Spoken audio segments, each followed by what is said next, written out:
रायगड किल्ल्यावर शिवप्रेमी पर्यटकांची मोठी गर्दी झालेली आहे। रायगड किल्ल्याच्या पायथ्याशी वाहन पार्किंगचा बिकट प्रश्न सध्या उद्भवतोय। स्थानिकांना नाहक त्रास देखील आता सहन करावा लागतो। 12 फेब्रुवारीपासून ते 19 फेब्रुवारीपर्यंत म्हणजे आजची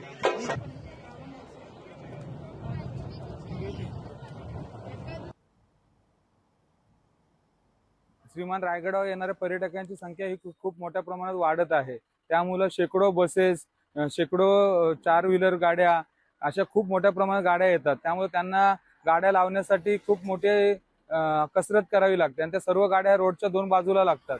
तेव्हा इथे रायगडच्या टी पॉइंटला, गडाच्या पायथ्याच्या कॉर्नरला सरकारने जागा एक्वायर करून पार्किंगची सुविधा उपलब्ध करून दिली तर पर्यटकांचे जे पार्किंग संदर्भात ज्या अडचणी आहेत ते सर्व दूर होतील। किल्ले रायगडसाठी हजारो कोटी रुपयाचा निधी दिलेला आहे, परंतु काही ज्या ठराविक ज्या गरजा आहेत, ज्या अगदी नगण्य आहेत, त्याच्याकडे मात्र शासनाचं दुर्लक्ष झालेलं आहे। लोकशाही मराठी ऐका, पहा, जागरूक रहा।